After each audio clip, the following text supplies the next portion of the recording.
নূরুল হুদা নূরে মোহাম্মদ ওই নাম ধরিয়া পড়লে দরুদ লাগে মনে সাদ ওই নাম ধরিয়া পড়লে দরুদ লাগে মনে সাদ তুমি নূরে আলা নূরুল হুদা নূরে মোহাম্মদ ওই নাম ধরিয়া পড়লে দরুদ লাগে মনে সাদ ওই নাম ধরিয়া পড়লে দরুদ লাগে মনে সাদ তোমার রূপের গড়া ওই আকাশে স্বর্ণমাখা চাঁদ ওই নাম ধরিয়া পড়লে দরুদ লাগে মনে সাদ ওই নাম ধরিয়া পড়লে দরুদ লাগে মনে সাদ তুমি নূরে আলা নূরুল হুদা নূরে মোহাম্মদ ওই নাম ধরিয়া পড়লে দরুদ লাগে মনে সাদ ওই নাম ধরিয়া পড়লে দরুদ লাগে মনে সাদ তোমার রূপে গড়া ওই আকাশের স্বর্ণমাখা চাঁদ ওই নাম ধরিয়া পড়লে দরুদ লাগে মনে সাদ ওই নাম ধরিয়া পড়লে দরুদ লাগে মনে সাদ জোরে বলুন না সুবহানাল্লাহ তুমি নূরে আলা নূরুল হুদা নূরে মোহাম্মদ ওই নাম ধরিয়া পড়লে দরুদ লাগে মনে সাদ ওই নাম ধরিয়া পড়লে দরুদ লাগে মনে সাদ তোমার রূপের বাগার নূরের বাগার এতই আলোময় সেই আলোই হলো আদার আলো সারা দুনিয়া জোরে হবে না সুবহানাল্লাহ আরে জোরে হবে না সুবহানাল্লাহ নারে তাকবীর তোমার রূপের বাগার নূরের বাগার এতই আলোময় সেই আলোই হলো আদার আলো সারা দুনিয়ায় তোমার রূপে গড়া তোমার রূপে গড়া ওই আকাশের স্বর্ণমাখা চাঁদ ওই নাম ধরিয়া পড়লে দরুদ লাগে মনে সাদ ওই নাম ধরিয়া পড়লে দরুদ লাগে মনে সাদ ইয়া রাসূলুল্লাহ ইয়া হাবিবাল্লাহ ইয়া রাসূলুল্লাহ ইয়া হাবিবাল্লাহ তোমার নামের দরুদ দুলে দুলে গাইছে নানান ফুল ওমর গুনগুনিয়ে পড়ছে দরুদ মুহাম্মদ রাসূল তোমার নামের দরুদ দুলে দুলে গাইছে নানান ফুল ওমর গুনগুনিয়ে পড়ছে দরুদ মুহাম্মদ রাসূল তোমার নূরের আলোয় তোমার নূরের আলোয় চন্দ্র তারা জ্বলছে সারা রাত ওই নাম ধরিয়া পড়লে দরুদ লাগে মনে সাদ ওই নাম ধরিয়া পড়লে দরুদ লাগে মনে সাদ ইয়া রাসূলুল্লাহ ইয়া হাবিবাল্লাহ ইয়া রাসূলুল্লাহ ইয়া হাবিবাল্লাহ তোমার ইশকে নবী পাগল হলো তামাম সৃষ্টি কুল তোমার উম্মত হয়ে ধন্য হলো তামাম মাখলুক জোরে হবে না সুবহানাল্লাহ নারে তাকবীর তোমার ইশকে নবী পাগল হলো তামাম সৃষ্টি কুল তোমার উম্মত হয়ে ধন্য হলো তামাম মাখলুক তুমি হাসর মাঠে তুমি হাসর মাঠে করো মোদের একটু সাফায়াত ওই নাম ধরিয়া পড়লে দরুদ লাগে মনে সাদ ওই নাম ধরিয়া পড়লে দরুদ লাগে মনে সাদ তুমি নূরে আলা নুরুল হুদা নূরে মুহাম্মদ ওই নাম ধরিয়া পড়লে দরুদ লাগে মনে সাদ ওই নাম ধরিয়া পড়লে দরুদ লাগে মনে সাদ আল্লাহুম্মা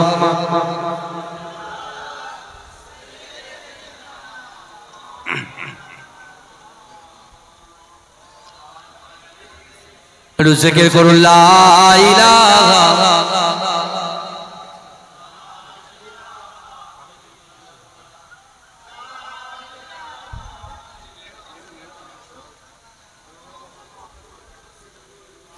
সকলে বলুন সাল্লাল্লাহু আলাইহি ওয়াসাল্লাম নাহমাদুহু ওয়া নুসাল্লি আলা রাসূলিহিল কারীম আম্মা বা'দ উপস্থিত আমার সম্মুখে বসে থাকা দিনদার ঈমানদার নেককার আমার মুরব্বী বাপেরা চাচাজানেরা আমার প্রাণ প্রিয় যুবক ভাইরা আল্লাহ পাক রব্বুল আলামিনের দরবারে লাখ কোটি শুকরিয়া জ্ঞাপন করি যে আল্লাহ পাক রব্বুল আলামিন আজিকার দিনেতে আমাদের মতো গুনাহগার খাতাকার সিয়াকার নাচিস বান্দা বান্দিগুলোকে কিছু সময় এই জান্নাতের বাগানে কোরআন হাদিস ইজমা কিয়াসের কিছু কথা শোনার এবং বসার তৌফিক ইনায়েত করে দিয়েছেন সকলে উচ্চ আওয়াজে বলুন আলহামদুলিল্লাহ এর মোহাব্বতের সঙ্গে বলুন আলহামদুলিল্লাহ তারপর পরেই শান্তির দূত সাম্যবাদের সদাচারী ইমামুল আম্বিয়া খাতামান নবিয়িন নূর মিন নূরিল্লাহ নূরুল আলা নূর নূরে মুজাসসাম রাসূল আকরাম হাবিবে লবিবে তাবিব জনাবে মুহাম্মদ মুস্তাফা সকলে বলুন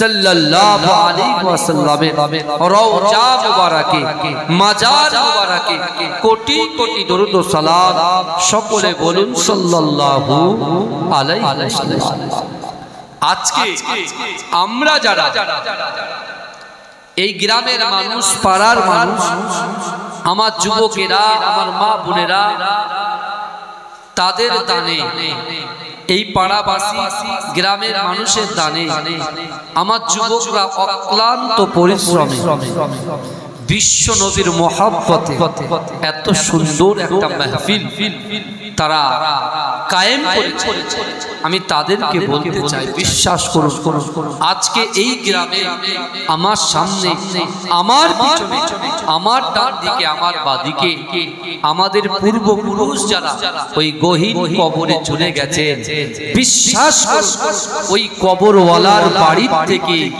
আজকে আমি আপনি আমরা এই জান্নাতের বাগানে যারা আসন গ্রহণ করেছে বিশ্বাস করুন এই জান্নাতের ভিতরে যতক্ষণ বসে থাকবে অটোমেটিক্যালি ওই সকল কবরবাসীর কবরে আযাবকে আল্লাহ maaf করে দেবে জোরে বলবে জোরে বলবে এই পৃথিবী ছেড়ে কিন্তু আমাদেরকেও চলে যেতে হবে গাড়ি বাড়ি অর্থ সম্পদ ব্যবসা বাণিজ্য বন্ধু বান্ধব বিল্ডিং বালাখানা সব ত্যাগ করতে হবে আমরা যারা ইনসান আমরা যারা মানুষ আল্লাহ আমাদেরকে সৃষ্টি করেছেন অর্থাৎ এই দুনিয়ার জমিনের উপরে কিছুক্ষণ আল্লাহ আমাদেরকে বিচরণ করিয়ে রেখেছে সাময়িক সময় খুব স্বল্প সময় এই স্বল্প সময়ের মধ্যে আমরা যে আখিরাতের যে জাযা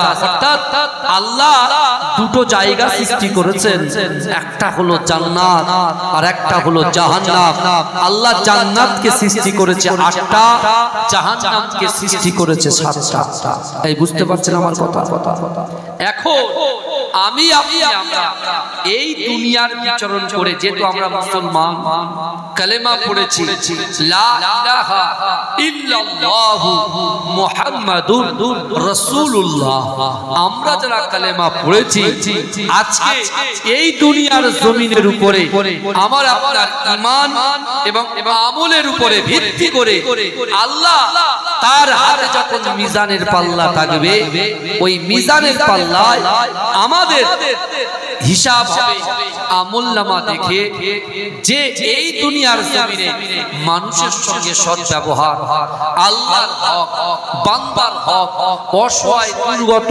এতিম বেওয়া এবং উৎপীড়ন নিপীড়নকারী মানুষের পাশে দাঁড়িয়ে সেই মানুষের খিদমত করেছে, ভালোবেসেছে, ভ্রাতৃত্ব রেখেছে, আল্লাহর হক, আল্লাহ যে হুকুম আমাদেরকে দিয়েছে, আকিমুস সালাত ওয়া আতুজ যাকাত, আল্লাহর রাসূল বলছেন বুনিয়াল ইসলাম ওয়ালা খামসিন, ইসলামের পাঁচটা স্তম্ভ আছে, পাঁচটা পিলার আছে, পাঁচটা খুঁটি আছে, কালেমা, নামাজ, রোজা, হজ, যাকাত, এগুলোকে যদি আমরা পঙ্খানুপঙ্খ ভাবে, আমরা ঠিকঠাক ভাবে যদি আমরা আমল করতে পারি, বিশ্বাস করুন আজকে আমরা যারা নিজেদের সফলতা, অরিজিনাল সফলতা আনার জন্য নিজের কাজকর্মকে ত্যাগ করে দিয়ে আল্লাহর ঘর মসজিদের সামনে রাসূলুল্লাহর মনোনীত জান্নাতের বাগানে আমরা যারা হাজির হয়েছি, বিশ্বাস করুন আমার আল্লাহ ঠিক করবে যে আমরা জান্নাতে যাব কি জাহান্নামে যাব। কিসের উপরে ভিত্তি করে? আমার আপনার আমল এবং ঈমানের উপরে ভিত্তি করে। কথা ঠিক বলছি না ভুল বলছি? কথা সব রকম দেখবে, আপনি শুধু নামাজ পড়লে মানুষের সঙ্গে দুর্ব্যবহার করলেন, আপনি নামাজ পড়লেন আপনি পরচর্চা করলেন, আপনি নামাজ পড়লেন আপনি পরনিন্দা করলেন, আপনি নামাজ পড়লেন নিজের স্ত্রীর হক নষ্ট করলেন, আপনি নামাজ পড়লেন মায়ের হক নষ্ট করলেন, আপনি নামাজ পড়লেন সন্তানের হক নষ্ট করলেন, আপনি নামাজ পড়লেন ভাইয়ের হক নষ্ট করলেন, আপনি নামাজ পড়লেন গ্রামবাসী পাড়াবাসীর হক নষ্ট করলেন। বিশ্বাস করুন ও নামাজ কিন্তু আল্লাহর দরবারে পৌঁছাবে না। নামাজ যদি আপনার পড়তে হয়, আমাদের শরীরের ভিতরে যে পার্টস আছে, এই পার্টসের ভিতরে আমাদের বুকের বাম দিকে 2 থেকে 3 আঙ্গুলের নিচে কালমের বাকা, যেটা কোরআন শরীফের ভিতরে আল্লাহ পাক এই পৃথিবীতে আমার রাসূলুল্লাহর উপরে যে কোরআন নাযিল করেছে, ওই কোরআনে 6666টা আয়াত আছে, 114টা সূরা আছে। এই যুবক ভালো করে বোঝার চেষ্টা করেন, আজকে সেই কোরআন শরীফের ভিতরে কত জায়গায় নামাজের কথা বলা আছে বলেন তো? যে 82 জায়গা। ক জায়গা? 82 জায়গা। হ্যাঁ 82 জায়গা। আচ্ছা, ওই কোরআন শরীফের ভিতরে কত জায়গায় আল্লাহ এই কলবের কথা বলেছেন? আমরা তো মানুষ, আমরা তো জিন নই। ভালো করে ওয়াজ। আজকে যে কথাগুলো আমি আমার যুবকদেরকে দিয়ে যাব, বিশ্বাস করুন 1500 বছর আগে রাসূল তার সাহাবাদেরকে দিয়েছেন। আর রাসূল সাহাবাকে যখন দিচ্ছেন, আবু বকর হুজুরকে বলছে, আবু বকর তুমি এই কথাগুলোকে দুনিয়াতে আমার উম্মতের কাছে বন্টন করতে হবে। জোরে বলুন না, এই জোরে বলবেন না, বন্টন করতে। তা সেই বন্টন হতে হতে আজকে এই গ্রামে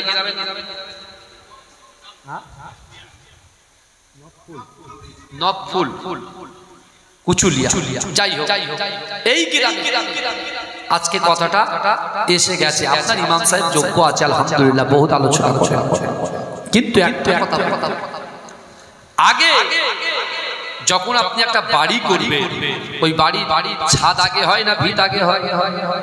কথা বলেন বাবা, ছাদ আগে হয় না ভিত আগে হয়? ভিত আগে হয়। আগে ভিত ঠিক করতে হবে। ভিতটা কোথায় আছে? আপনার শরীরের ভিতরে আছে। ভালো করে বুঝুন, একদম কোরআন থেকে এবং হাদিস থেকে দলিল দেবেন। আপনার বডির ভিতরে আপনার ভিত, সে ভিতের নাম কি? ধরার পাত্র নাম কি? কাল। জোরে বলুন না সুবহানাল্লাহ। কোরআন শরীফের ভিতরে 82টা জায়গায় আকিমুস সালাত, এই নামাজ কায়েম করো এই কথা বলা আছে। আবার ওই কোরআন শরীফের ভিতরে 124টা জায়গায় এই কাল সংশোধনের কথা বলা আছে। জোরে বলে।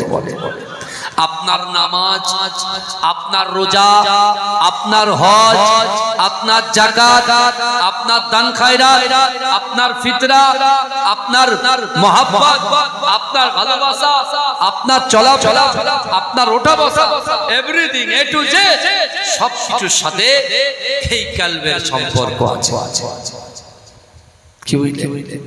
আমার আপনার নবী দয়া নবী জনাবে মুহাম্মদুর রাসূলুল্লাহ সাল্লাল্লাহু আলাইহি ওয়াসাল্লাম সাহাবাদেরকে বলতে লেগেছে, এ আমার সাহাবারা, আমি রাসূলুল্লাহ তোমাদেরকে জানিয়ে দিলাম, আলা ইন্না ফিল জাসাদি মুদগাতান ইযা সালুকাত সালুকাল জাসাদু কুল্লুহু ওয়া ইযা ফাসাদাত ফাসাদাল জাসাদু কুল্লুহু আলা ওয়াইয়াল কালব। এ যুবকেরা, মানুষের শরীরের ভিতরে, মানব দেহের ভিতরে এমন একটা জায়গা আছে, এমন একটা গোশতের টুকরা আছে। ও যুবকেরা, ওই গোশতের টুকরাটা যদি অপবিত্র হয়ে যায়, মানুষের পুরো শরীরটাই অপবিত্র হয়ে যায়। আর ওই গোশতের টুকরাটা যদি পবিত্র হয়ে যায়, এ যুবকেরা, মানুষের পুরো শরীরটাই পবিত্র হয়ে যায়। জোরে বলুন, বোঝা গেল? মানুষের শরীরের ভিতরে ওই গোশতের টুকরাটা যদি পবিত্র হয়ে যায়, মানুষের পায়ের নখ থেকে মাথার চুল পর্যন্ত প্রত্যেকটা জিনিসই পবিত্র হয়ে যায়। আর ওই গোশতটা যদি অপবিত্র হয়, মানুষের পুরো শরীরটাই অপবিত্র হয়ে যায়। এখন প্রশ্ন আসতে পারে, হুজুর আপনি তো বললেন কলবের ভিতরে ওই জায়গাটা অপবিত্র হলে পুরো শরীর অপবিত্র, আর পবিত্র হলে পুরো শরীর পবিত্র, তার মানেটা? আমার ভাইজানেরা, হে নবী পাকের উম্মত উম্মতিরা, হে নবী দেওয়ানারা, আমার আল্লাহ পাক রব্বুল আলামিন আমাকে, আপনাকে, আমাদিগকে এই দুনিয়া জমিনে ইবাদত বندگی করার জন্য সৃষ্টি করেছে। ও যুবকেরা, আল্লাহ নামাজ আমাদের জন্য ফরজ করেছে, আল্লাহ যাকাত ফরজ করেছে, আল্লাহ হজ ফরজ করেছে। ও যুবকেরা, এখানে প্রশ্ন আসতে পারে, হুজুর না না না, আমার কাছে অর্থ নাই, সম্পদ নাই, আমি কেমন করে হজ পাকে যাব? হজ করতে গেলে 4 লক্ষ টাকা খরচা, আমি টাকা কোথায় পাবো? ও যুবকেরা, ও নবী পাকের উম্মত উম্মতিরা, এখানে একটা প্রশ্ন আসতে পারে, হুজুর দিন আনি দিন খাই, নুন আনতে পান্তা ফুরায়, না না না, আমি তো যাকাত দিতে পারবো না। আমি যদি যাকাত না দিতে পারি, আল্লাহর ফরজ তো তরক হয়ে যাবে। না না না, আপনি যাকাত, আল্লাহ বলেছে যাকাত দিতে হবে। কিন্তু যুবকেরা, ইসলাম কারোর উপরে জোর জবরদস্তি করে না, ইসলাম জোর পূর্বক কাউকে টেনে আনে না। ও যুবকেরা, ইসলাম মানে হচ্ছে শান্তি, ইসলাম মানে হচ্ছে মানুষের পাশে দাঁড়ানো, ইসলাম মানে অসহায় দুর্গত এতিম মানুষদের পাশে সহযোগিতা করা, ইসলাম মানে যদি কোনো মানুষ কষ্টের মধ্যে পড়ে থাকে, ওই মানুষকে কষ্ট থেকে উদ্ধার করার নাম হচ্ছে ইসলাম। ও যুবকেরা, ও নবী পাকের উম্মত উম্মতিরা, ইসলাম মানে হচ্ছে শান্তি। ও আমার ভাইজানেরা, আমার আল্লাহ পাক ওই বান্দাকে বলেছে, বান্দা না না না, আমি তোমাদের উপরে এই ধর্মটাকে জোরপূর্বক চাপিয়ে দিই নাই। ও যুবকেরা, আল্লাহ পাক এই ধর্মটাকে, অর্থাৎ এই স্তম্ভটাকে দুটো ভাগে ভাগ করেছে। এ যুবকেরা, কত সুন্দর আমাদের ইসলাম দেখেন। আপনার কাছে অর্থ নাই, সম্পদ নাই, কিন্তু না না না, আমার আল্লাহ বলে, বান্দা বলে, মা নামাজ রোজা, কে ধনী কে গরিব, কে অসহায় কে দুর্বল, সবার জন্য আমি আল্লাহ পাক সমান করে দিয়েছি। জোরে বলুন, ইসলাম মানে কি? জোরে বলেন না, বলেন না। ইসলাম মানে হচ্ছে আর ইসলাম জোরপূর্বক কারোর মাথায় চাপিয়ে দেওয়া হয়। এই আমাদের জন্য শুনছেন, আমার আপনার জন্য কত সহজ করে দিয়েছেন দেখেন আমার আল্লাহ, যিনি আমাদের রিজিক দাতা, যিনি আমাদের বলেন হায়াত মাউতের মালিক কে? এই জোরে বলেন ভাই, আল্লাহ। হায়াত মাউতের মালিক কে? আল্লাহ। রিজিক দেওয়ার মালিক কে? রুজি দেওয়ার মালিক কে? আপনার একটা বাড়ির সঙ্গে আরেকটা বাড়ি তৈরি করে দেওয়ার ক্ষমতা দেওয়ার মালিক কে? আল্লাহ। আপনার একটা দোকানের সঙ্গে আরেকটা দোকান করিয়ে দেওয়ার মালিক হচ্ছে আমার আল্লাহ। আপনার এক কাঠা জমির সঙ্গে আরো কিছু জমি একজাত করে দেওয়ার মালিক হচ্ছে আমার আল্লাহ। আপনার শরীরে চৌবল দেওয়ার মালিক হচ্ছেন আল্লাহ। জোরে বলুন না সুবহানাল্লাহ। সে আল্লাহ আমাদেরকে কি বলেছে শুনবেন ভালো করে। সে আল্লাহ আমাদেরকে কি বলছে? আমরা তো কোরআনের সাথে সম্পর্ক রাখি। এখন বর্তমান নিউ জেনারেশন, আমরা আজকে একটু আপডেট হয়েছে। কম্পিউটার আছে, ল্যাপটপ আছে, ডেস্কটপ আছে, বুঝতে পারছেন না? হাতে আইপ্যাড আছে, কত কিছু আছে। আমরা ফেসবুক বুঝি, হোয়াটসঅ্যাপ বুঝি, ইউটিউব বুঝি, আদার্স কত সুন্দর বুঝি। একটা ছেলে এ থেকে জেড পর্যন্ত বলতে পারে না, ক থেকে চন্দ্রবিন্দু চাঁদ পর্যন্ত বলতে পারে না, ও থেকে ও পর্যন্ত সে অক্ষরই চেনে না। কিন্তু সেই ছেলের হাতে আপনি মোবাইল তুলে দেন, বলে ফেসবুকটা একটু বার করে, বাপ রে বাপ, সে থেকে জেড পর্যন্ত জানে না, কিন্তু ফেসবুক খুলে বসে আছে। কথা ঠিক না? কথা বলে। তাহলে তুমি এটাকে মানছো আর কোরআনটা তোমার উপরে ভারী পড়ে যাচ্ছে, তাই না? কোরআনটা ভারী পড়ে যাচ্ছে। মাহবুব বলছে কোরআন তো কঠিন জিনিস। আমার যুবক বলছে হুজুর কোরআন বুঝা আসে না, কি করে পড়বো? আলিফ বা তা কি করব আমি বুঝতে পারছি না। আমি বলছি ভাই, কোরআনটাই আল্লাহ আমাদের জন্য সহজ করে দিয়েছে। জোরে বলুন। কোরআন হচ্ছে ম্যাগনেট। কোরআনে আল্লাহ মুজিজা দিয়েছে। আপনি যদি আপনার ব্যবসাকে উন্নতি করতে চান, আপনি যদি আপনার সন্তানের মেধা শক্তিকে বৃদ্ধি করতে চান, আপনি যদি আপনার সংসারে শান্তি চান, আমার যুবকরা যদি তাদের অন্তরে মনের শান্তি পেতে চান, আমার মা বোনগুলো যদি তাদের অন্তরে মনের শান্তি পেতে চান, এই গ্রাম যদি উন্নতি করতে চান, এই গ্রাম থেকে বালা মুসিবত যদি দূর করতে চান, তাহলে কোরআনকে দূরে সরিয়ে রাখবেন না, কোরআনকে কাছে টানুন, কোরআনকে মহব্বত করুন, কোরআন অনুযায়ী জীবন যাপন করুন, কোরআন অনুযায়ী আমল করুন। বিশ্বাস করেন আল্লাহ অবশ্যই আপনার সহায় হয়ে যাবে। জোরে বলবেন না।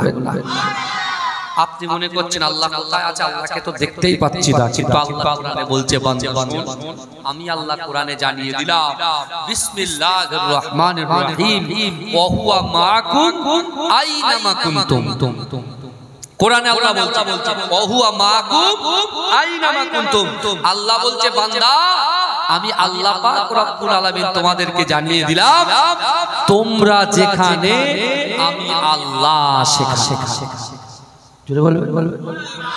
কি বললো? তোমরা যেখানে আমি আল্লাহ সেখানে। জোরে হবে, জোরে হবে।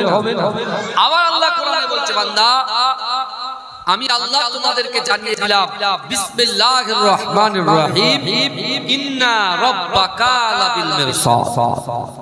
আল্লাহ বলছে বান্দা নিশ্চয়ই আমি আল্লাহ তোমাদের দিকে অর্থাৎ আমাদের দিকে সতর্ক দৃষ্টি রাখি।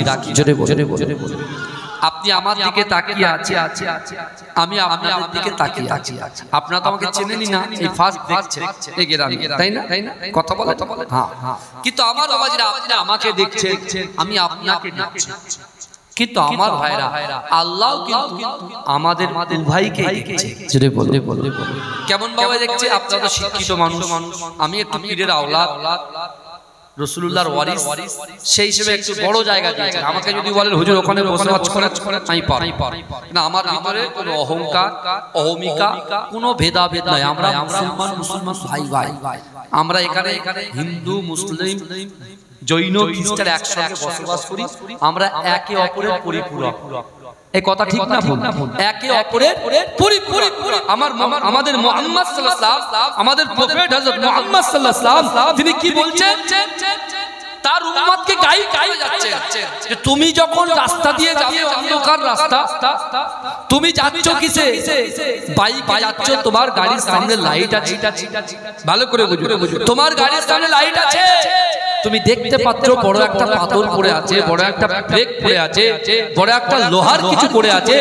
আজকে তুমি, আমি রাসূল তোমাকে হুকুম করছি, আমি নবী তোমাদেরকে হুকুম করছি, তোমার ভাবা উচিত যে না আমার কাছে লাইট আছে, আমি দেখতে পাচ্ছি এখানে বিপজ্জনক জিনিস পড়ে আছে, অর্থাৎ আমার পিছনে যে আসবে তার কাছে লাইট নাও থাকতে পারে, তাহলে আমি যদি ওটাকে সরিয়ে না দিই পিছনের ভাইটা আঘাত পেতে পারে, কষ্ট পেতে পারে, সে মুসলমান হোক, সে হিন্দু হোক, সে অন্য ধর্মের হোক না কেন।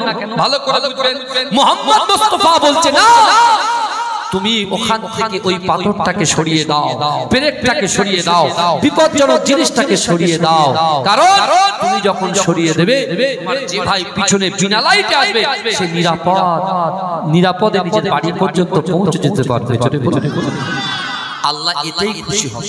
জোরে বলে রাসূল বলেছে দুনিয়ার উপরে কোন মানুষকে যদি ক্ষমা করে দেয় কিয়ামতের আল্লাহ তাকে মাফ করে দেবে। জোরে বল। সবই আপনারা বলেন আল্লাহ যে দেখছেন যেমন ভাবে দেখছেন, আল্লাহর ব্যাখ্যা করতে গিয়ে তাফসীর কারকরা বলছেন বাবাজি আবার বলেন তো দেখি, একটা শিকারী যখন শিকার করে ওই শিকারীটা সঙ্গে সঙ্গে শিকার ধরে না তার দিকে তাকিয়ে থাকে? এই কথা বলে বাবাজি তার দিকে তাকিয়ে থাকে। তাহলে আমরা হচ্ছে ইনসান, আল্লাহ আমাদেরকে কতটা গুরুত্ব দিচ্ছে আর আমাদেরকেও গুরুত্ব দেওয়া উচিত।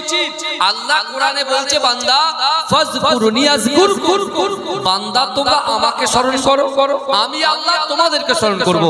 আল্লাহ এটাই বাংলা ভাবে একেবারে সোজা হিসাবে আল্লাহ এটাই বলছে, এই গ্রামের যুবকেরা তোমরা যদি আমি আল্লাহর কথা শোনো, আমি আল্লাহ তোমাদের কথা শুনবো। এজন্য বলবেন না, ভালো করে বুঝতে হবে। আব্বু বলছে তুই স্কুলে যাবি না, আব্বু আমি স্কুলে যাব না। বাবা বলছে স্কুলে যাবি, ছেলে বলছে না স্কুলে যাব না। আব্বু বলছে তাহলে শোন তোকে আমি 500 টাকা দেব, তুই স্কুলে যাবি?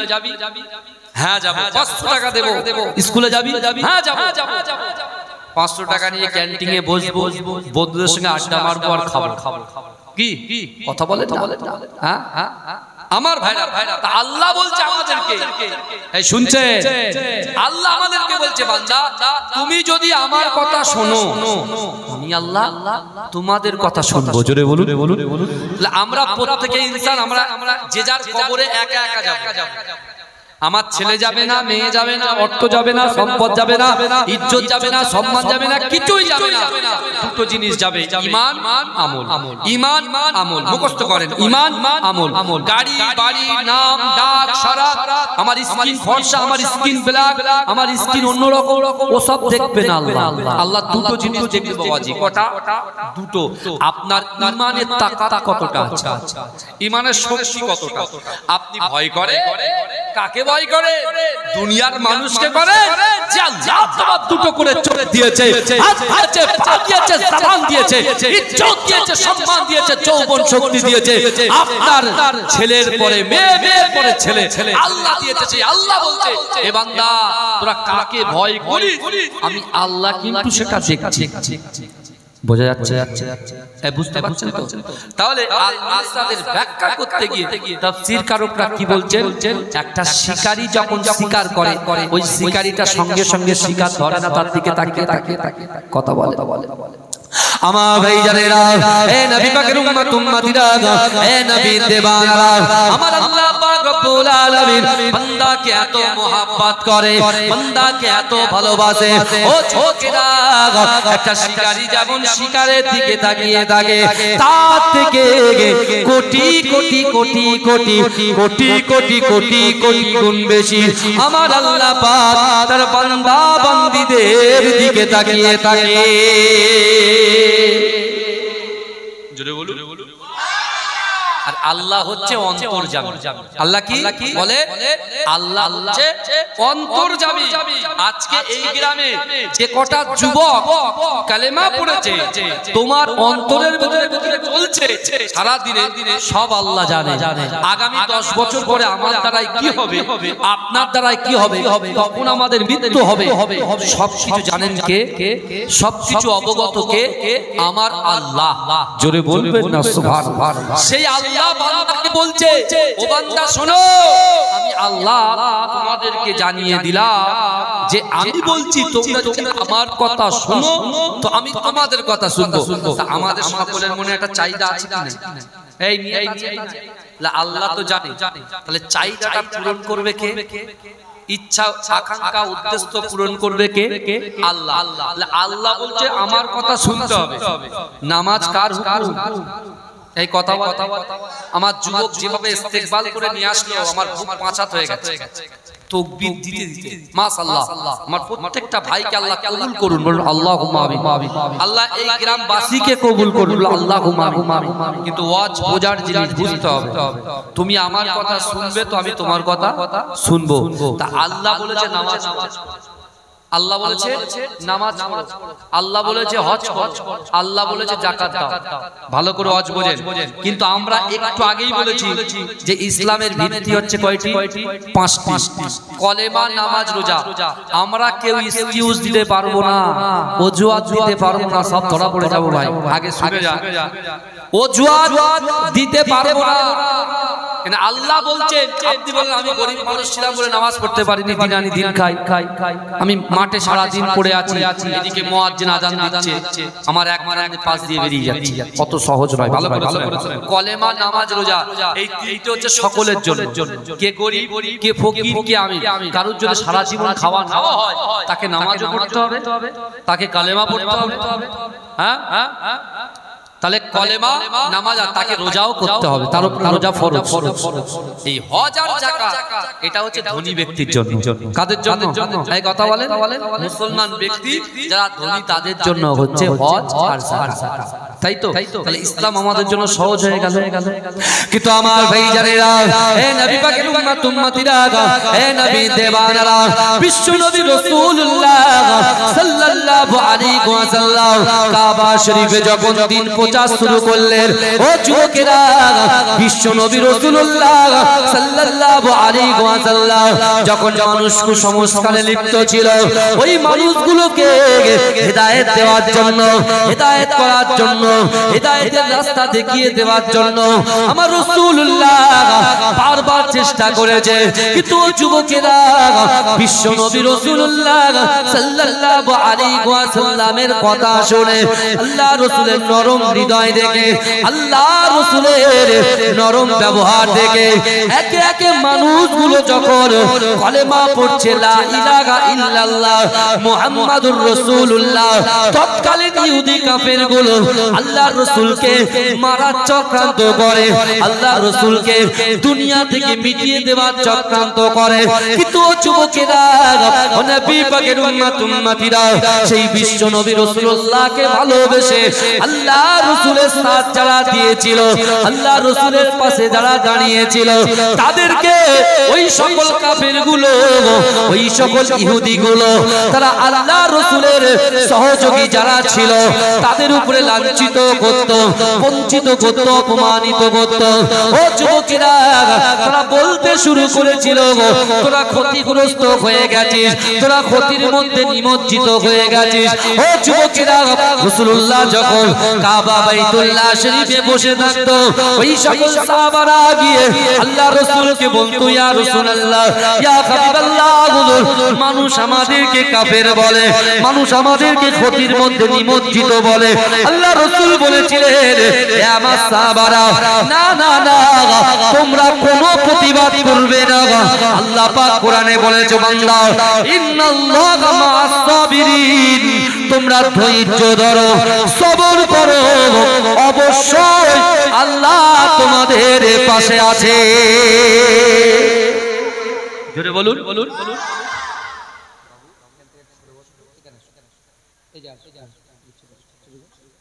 দরুদ শরীফ পড়েন, আল্লাহুম্মা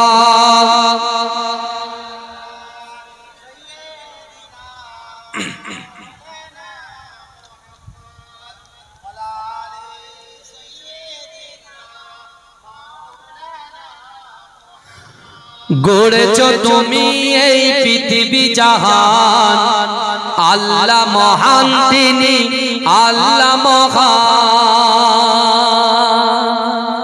জোরে হবে, আচ্ছা কষ্ট কার হচ্ছে, আপনার না আমার? সত্যি করে বল, এই কষ্ট কার হচ্ছে, আমার না? আমার যদি কষ্ট হয় তাহলে আপনাদের একটু কষ্ট হয় না? তাহলে আপনি একটু ফিডব্যাক দেবেন না, সুবহানাল্লাহ কেন? সুবহানাল্লাহ বললে গলা বসে যাবে? কথা বলে আগে একটা আয়াত পড়ি, তারপরে গজল। আল্লাহ বলছেন, বান্দা আমি আল্লাহ নাহনু আকরাবু ইলাইহি মিন হাবলিল ওয়ারিদ। আল্লাহ বলছে, বান্দা তোদের ঘাড়ের যে শিরা উপশিরা আছে, এই যে শিরা উপশিরা আছে, এই শিরা উপশিরা থেকে অতি নিকটবর্তী আমি আল্লাহ তোদের সাথে থাকি। জোরে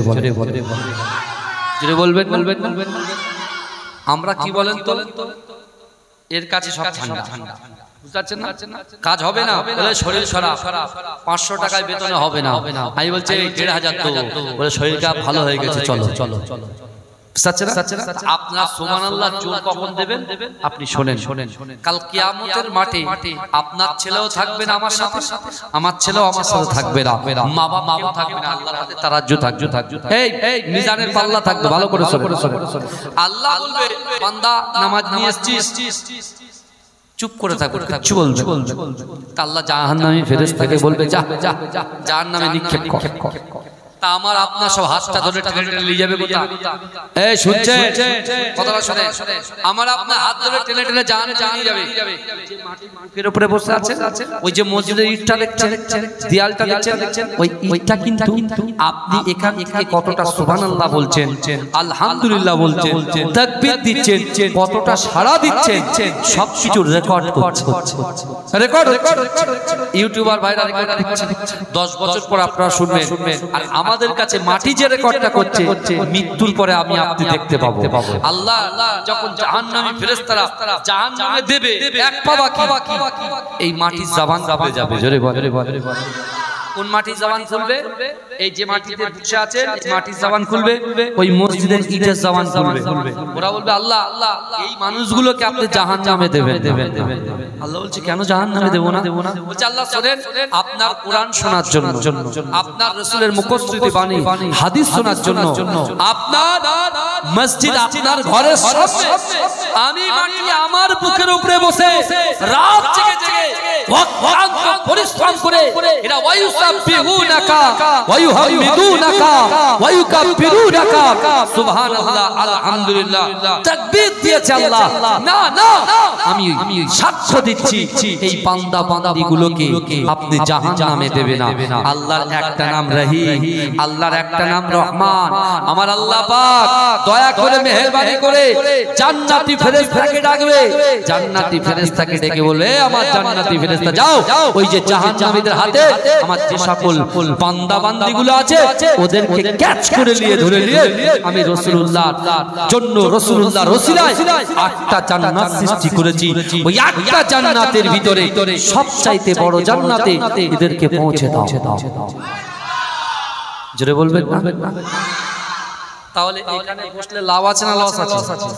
তাহলে লাভ যেখানে আছে, লাভে আপনি এটা বুঝছেন, আপনার 2 বিঘে জমিতে আপনি লিজ দিয়েছেন, আর আপনি নিয়েছেন কাদেরকে বলেন? আপনি শ্রমিক ভাইদেরকে নিয়েছেন, নিয়ে আপনি বসে বসে মোবাইল দেখছেন আর ওদের দেখছেন কাজে থাকছে কিনা, এইভাবে দেখছেন। আপনি আপনারটা বুঝে নিচ্ছেন, আমার আল্লাহ আমাদেরটা বুঝে নেবে না? কথা বলে। আপনার চোখ আছে, শক্তি আছে বলে আপনি মেরে ঘুষি ভেঙে দিচ্ছেন, মেরে ইট ভেঙে দিচ্ছেন, দেয়াল ভেঙে দিচ্ছেন। আল্লাহ ইচ্ছা করলে এই হাতটাকে প্যারালাইসিস করে দিতে পারে কি পারে না? আল্লাহ ইচ্ছা করলে চোখটা অন্ধ করে দিতে পারে কি পারে না? আল্লাহ ইচ্ছা করলে জবান বন্ধ করতে পারে কি পারে না? তাহলে সবই তো আপনারা বুঝেন। তাহলে এরকম করছে কেন? তাকবীর দান তো নারে তাকবীর, আরো জোরে দান নারে তাকবীর, আর একটু জোরে দান নারে তাকবীর। মাসলাকে মুজাদ্দিদ জামা আন্দুলিয়া জালালিবাগ দরবার শরীফ, মাজরাই পিডাঙ্গা দরবার শরীফ, নারে তাকবীর। এই কারা কারা রাসূলুল্লাহকে ভালোবাসেন একটু হাত তোলে। মাশাআল্লাহ, একটু তাকবীর, নারে তাকবীর। এই আমি যখন হাত তুলবো জোরে সুবহানাল্লাহ হবে না মুখ বুজিয়ে বসে থাকবে? কথা বলেন না? যতক্ষণ বসে থাকবেন ততক্ষণ সওয়াব পাচ্ছেন আপনারা। এই বুঝছেন, যতক্ষণ বসবেন ততক্ষণ সব পাচ্ছেন। কেন? আলিফ হারফুন বা হারফুন তা হারফুন, প্রত্যেকটা হরফে 10টা করে নেকি। জোরে বলে, জোরে হবে না, হবে না, হবে। আমার ওয়াজ বুঝতে পারছেন তো? হ্যাঁ, আরো কিছু বুঝতে। তাহলে আমি যখন হাত তুলবো, জোরে সুবহানাল্লাহ, ইয়াং ছেলেদের একটু বুঝতে পারছেন না? যারা পছন্দ, যারা ডোজ দেওয়া, মানে গ্যাস হলে মানুষ ল্যান্টাক, জ্যান্টাক, ইএসডি, প্যান্ডি এসব খায়, আর জ্বর হলে ক্যালপল, তারপরে প্যারাসিটামল খায়, বুঝতে পেরেছেন? সব আজকে কি কোথায় কি দিতে হবে? আলহামদুলিল্লাহ আপনার পীরের আওলাদ এসেছে। আমার দাদা ভাই 2010 সালে ইন্তেকাল করেছে। আমার দাদা ভাই মাজারের পীর সাহেব মুজাদ্দেদ জামান দাদা হুজুর পীর কেবলার খলিফার আওলাদ 2010 সালে ইন্তেকাল করেছে। নিউ টাউন ইকো পার্ক, তখন ইকো পার্ক তৈরি হয়নি, 10 সালের কথা বলছি। হ্যাঁ, আমার দাদা ভাইয়ের জানাজা নামাজে মাশাআল্লাহ আল্লাহ করে 30 লক্ষ মানুষ একসঙ্গে জানাজা নামাজ আদায় করেছে। কত লোক? 30। বুঝতে পেরেছেন? সেই বাড়ির ছেলে ইনশাআল্লাহ। আমি অহংকার করছি না, যে কথাগুলো বলে যাচ্ছি ভালো করে শুনবেন। যদি আপনি আপনার উন্নতি ঘটাতে চান, তাহলে আমি হাত তুলবো, জোরে আপনারা হাত তুলে বলবেন না, হাত রেখে বলবেন, হাত তুলে এমন জোরে বলবেন যে কটা বাড়িতে আছে, মনে হয় সব চলে আসছে, কিছুটা বাড়িতে আছে, তারা যেন ফিরে চলে আসে। মনে